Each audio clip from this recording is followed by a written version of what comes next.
We provide you the platform to turn your dreams into reality. Give wings to your aspirations with KR Mangalam University. PM का बड़ा फैसला, सैन्य संघर्ष समाधान नहीं है। प्रधानमंत्री नरेंद्र मोदी ने ऑस्ट्रिया के चांसलर क्रिस्टीन स्कॉटर से दिल्ली में बातचीत के बाद कहा कि दुनिया में स्थिर और लंबे समय तक चलने वाली शांति होनी चाहिए।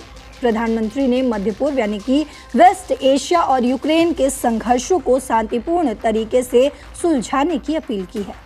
उन्होंने बड़ी बातें कही हैं। उन्होंने कहा है कि पूरी दुनिया अभी बहुत गंभीर और तनावपूर्ण स्थिति से गुजर रहा है। इस तनाव का असर हम सभी पर पड़ता हुआ दिख रहा है।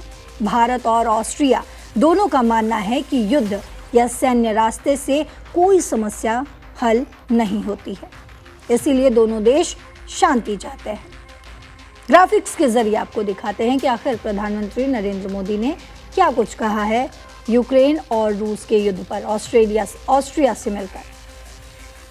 आपको बता दें, इन्होंने कहा है कि हम यूक्रेन और वेस्ट एशिया में स्थिर, टिकाऊ और लंबे समय तक रहने वाली शांति का समर्थन करते हैं। उन्होंने और इसके बाद आपको बता दें कि आखिर मुलाकात की क्या कुछ जानकारियां सामने आई है। ये तो प्रधानमंत्री नरेंद्र मोदी की तरफ से कहा गया, लेकिन ऑस्ट्रेलिया से जो मुलाकात हुई उस पर क्या कुछ कहा गया। ऑस्ट्रिया के चांसलर क्रिस्टीन स्कॉटर 4 दिन के भारत दौरे पर दिल्ली आए हैं। ये उनकी पहली आधिकारिक भारत यात्रा है। बुधवार और गुरुवार को प्रधानमंत्री मोदी से उनकी पहली मुलाकात हुई। दोनों नेताओं ने शांति के अलावा व्यापार, निवेश और भारत यूरोपीय संघ के संबंधों को मजबूत करने पर भी चर्चा की है। वहीं आपको जानकारी दे दूं कि पीएम मोदी ने ऑस्ट्रिया के नेता से बात करके 2 बड़े युद्ध वाले इलाकों यानी कि मध्य पूर्व और यूक्रेन में शांतिपूर्ण समाधान की बात भी कही और कहा कि युद्ध से कुछ भी हल नहीं होता, यानी स्थिर और लंबे समय तक रहने वाली शांति। और यही दोनों देश चाहते हैं। दोनों नेताओं ने सिर्फ शांति की बात नहीं की है, उन्होंने भारत और ऑस्ट्रिया के बीच संबंधों को और मजबूत करने पर भी चर्चा की। खास तौर पर व्यापार, निवेश, तकनीक, नवीनीकरण, ऊर्जा और सांस्कृतिक आदान प्रदान पर फोकस किया। पीएम मोदी ने उम्मीद जताई है कि चांसलर स्टॉकर की ये यात्रा दोनों देशों के बीच व्यापार और निवेश को नई रफ्तार देगी।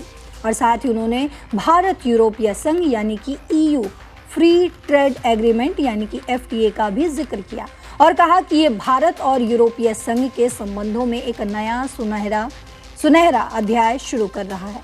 मुलाकात के दौरान दोनों पक्षों ने कई MOU समझौते भी साइन किए हैं। इन समझौते का मकसद क्या है वो बता देते हैं। दोनों देशों के बीच सहयोग को और बढ़ाना, ये सबसे बड़ा मकसद है।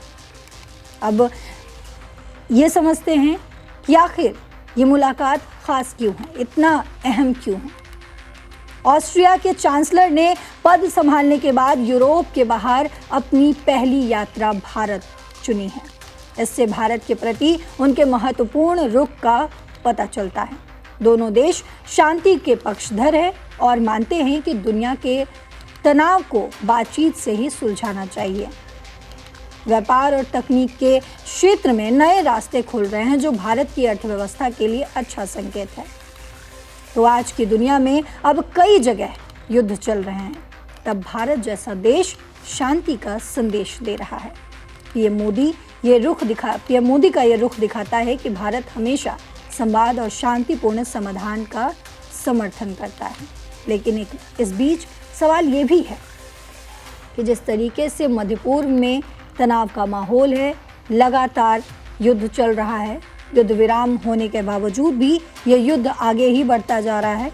और जिस तरीके से अभी ऑस्ट्रिया और भारत की मुलाकात हुई है, तो सवाल ये भी उठने लगे हैं कि क्या अब भारत आगे आ रहा है पाकिस्तान के बाद इस युद्ध में युद्ध विराम की बातचीत के लिए।